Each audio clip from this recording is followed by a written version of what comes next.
ഇപ്പോൾ ജേക്കബ് തരകൻ ചേരുന്നുണ്ട്. ഇപ്പോൾ ഈ നിലവിലെ സാഹചര്യങ്ങൾ പരിശോധിക്കുമ്പോൾ എന്താണ് അങ്ങേക്ക് മനസ്സിലാകുന്നത്? ഇപ്പോൾ ഇന്നലെ തന്നെ രാത്രി 7 മണി മുതൽ തുടങ്ങിയ ഒരു എയർ സ്ട്രൈക്കാണ്, അത് ഇപ്പോഴും തുടരുന്നുണ്ട്. ഈ ജമ്മുവിന്റെ പല മേഖലകളിലും നടക്കുന്നു എന്നാണ് പുറത്തു വരുന്ന വിവരങ്ങൾ. ആകാശത്ത് നിന്ന് ശബ്ദങ്ങളൊക്കെ കേൾക്കുന്നുണ്ട്, പലയിടത്തും ബ്ലാക്ക് ഔട്ട് തന്നെയാണ് ഇപ്പോഴും. അപ്പോൾ ഈ നിലവിലെ സാഹചര്യങ്ങൾ വീക്ഷിക്കുമ്പോൾ അങ്ങേക്ക് എന്താണ് മനസ്സിലാവുന്നത്? ഞാൻ നേരത്തെയും പല ചാനലിൽ ഞാൻ പറഞ്ഞിട്ടുണ്ട്, പാകിസ്ഥാന്റെ ഒരു പ്രതികരണവും ലോജിക്കിനോ അല്ലെങ്കിൽ ന്യായത്തിനോ ചേരുന്നതല്ല. അവർക്ക് വിവേകബുദ്ധിയോ വിവേചന ബുദ്ധിയോ ഇല്ലാത്ത ഒരു രാഷ്ട്രമായിട്ട് രാഷ്ട്രങ്ങളെല്ലാം കാണുന്നതാണ്. അതുകൊണ്ട് അവരുടെ പ്രതികരണമൊക്കെ സൂയിസൈഡിലാണ്.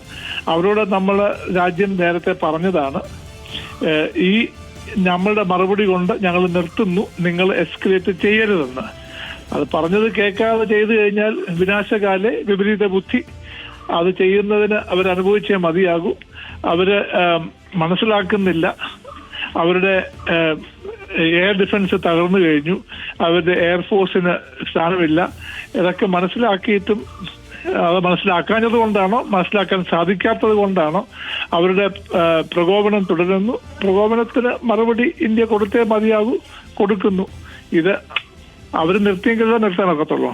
ജനറൽ, അപ്പോൾ ഈ നിലവിലെ ഈ ഒരു സാഹചര്യത്തിൽ പാകിസ്ഥാൻ നമ്മൾ ഈ പറയുമ്പോൾ ഏറെക്കുറെ പൂർണ്ണമായിട്ടും അവരുടെ ഈ നഗരങ്ങളിലൊക്കെ ഇന്ത്യയുടെ മിസൈൽ വീണിട്ടുണ്ട്. ഈ ഷഹബാസ് ഷെരീഫിനെ അവിടെ നിന്ന് മാറ്റി സുരക്ഷിത കേന്ദ്രത്തിലേക്ക് മാറ്റി എന്ന് പറയുന്നു. അസിം മുനീറിനെതിരെ അവിടെ ഒരു സൈനിക അട്ടിമറി നടന്നിരിക്കുന്നു, അയാളെ മാറ്റാൻ നീക്കം നടക്കുന്നു, പുതിയൊരാളെ തിരഞ്ഞെടുത്തിരിക്കുന്നു എന്ന് തുടങ്ങിയ വാർത്തകളൊക്കെ പ്രചരിക്കുന്നുണ്ട്. ഇതിൽ അങ്ങേക്ക് എന്തെങ്കിലും തരത്തിലുള്ള ഒരു വിവരങ്ങൾ ലഭിക്കുന്നുണ്ടോ? മാഡം, ഈ യുദ്ധസമയത്ത് ഏറ്റവും ആദ്യത്തെ കാഷ്വാലിറ്റി, ആദ്യത്തെ പ്രശ്നം എന്ന് പറഞ്ഞാൽ സത്യത്തിന് വിലയില്ല. ഇതൊത്തിരി പ്രൊപ്പഗാൻഡ അവരുടെ തന്നെ ആകാം. അതുകൊണ്ട് ഇതൊന്നും കൺഫേം ചെയ്യാതെ ഒഫീഷ്യൽ, അതായത് ഒഫീഷ്യൽ വക്താവിൽ നിന്ന് കേൾക്കാതെ നമ്മൾ അതിന് ഒന്നും വെയിറ്റ് കൊടുക്കേണ്ട കാര്യമില്ല, അതിനൊന്നും നമ്മൾ ഒട്ടും ഇമ്പോർട്ടൻസ് കൊടുക്കേണ്ട കാര്യമില്ല. അത് പറഞ്ഞാലും പാകിസ്ഥാൻ എന്ന രാജ്യം അകത്ത് നിന്ന് ഇംപ്ലോഡ് ചെയ്യുന്ന ഒരു സ്ഥിതിയാണ്. ഞാൻ ഇന്നലെയും മെനങ്ങാന്ന് ഒരു ചാനലിൽ കൊടുത്ത അഭിമുഖത്തിൽ ഞാൻ പറഞ്ഞിരുന്നു, പാകിസ്ഥാന്റെ ആന്തരിക, അതായത് ആഭ്യന്തര പ്രശ്നങ്ങൾ വളരെ കലുഷിതമാണ്.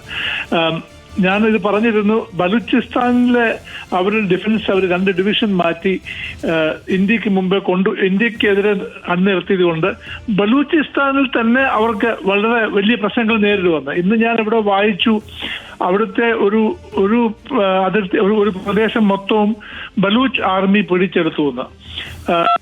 ഖൈബർ പഷ്തൂൺഖ്വയിലും അവർക്ക് പ്രശ്നമുണ്ട്. പഞ്ചാബിൽ നിന്നുള്ള ഒത്തിരി സൈനികർ രാജിവെച്ച് പാക് പട്ടാളത്തിൽ നിന്ന് മാറിപ്പോയി. എക്കണോമി തകരുന്നു. അപ്പം ഇതൊക്കെയാണ് വാസ്തവികം. മറ്റുള്ളതൊക്കെ ഇനി വരാൻ പോകുന്ന കാര്യങ്ങളാണ്. തീർച്ചയായിട്ടും മുനീറിന് സ്ഥാനമില്ല, മുനീറിന്റെ സ്ഥാനം പോയേക്കാം.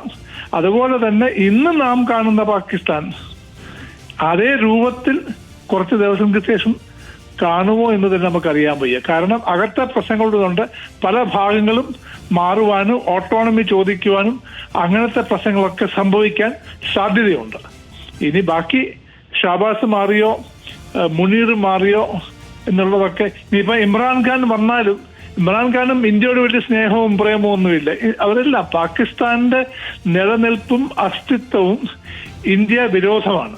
അതാര് വന്നാലും അങ്ങനെ ആയിരിക്കും. ജനറൽ, ഇത്രയും തകർന്ന അവസ്ഥയിലാണെങ്കിലും പാകിസ്ഥാന്റെ വ്യോമഗതാഗതം ഏറെക്കുറെ പൂർണ്ണമായിട്ടും തകർന്നിട്ടുണ്ട്. ഇപ്പോൾ വരുന്ന റിപ്പോർട്ടുകൾ അനുസരിച്ച് ഇപ്പോൾ ഇത്രയും സമയത്തിനിടയിൽ, ഇത്രയും മണിക്കൂറുകൾക്കിടയിൽ വിരലിലെണ്ണാവുന്ന വിമാനങ്ങൾ മാത്രമാണ് അവിടുത്തെ വ്യോമാതിർത്തിയിൽ പറന്നുയർന്നതെന്നാണ് നമുക്ക് ലഭിക്കുന്ന വിവരം. ഈ സിയാൽകോട്ടും കറാച്ചിയും ഒക്കെ വിറയ്ക്കുകയാണ്. പക്ഷേ അപ്പോഴും ഈ നിഷേധാത്മക നിലപാട് പാകിസ്ഥാൻ തുടരുന്നത് എന്തുകൊണ്ടാണ് ജനറൽ?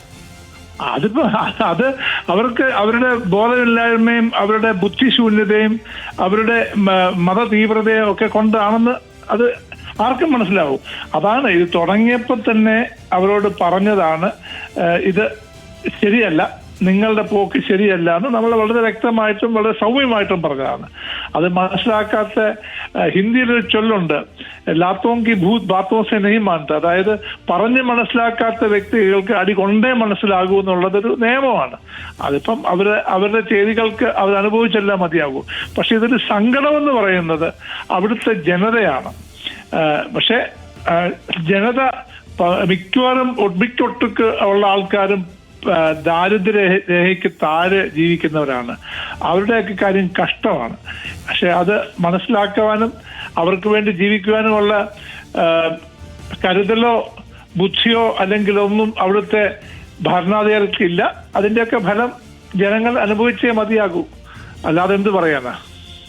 യെസ്, വളരെയധികം നന്ദി ജനറൽ ഈ ഘട്ടത്തിൽ നമുക്കൊപ്പം ചേർന്നതിന് പ്രതികരിച്ചതിന്.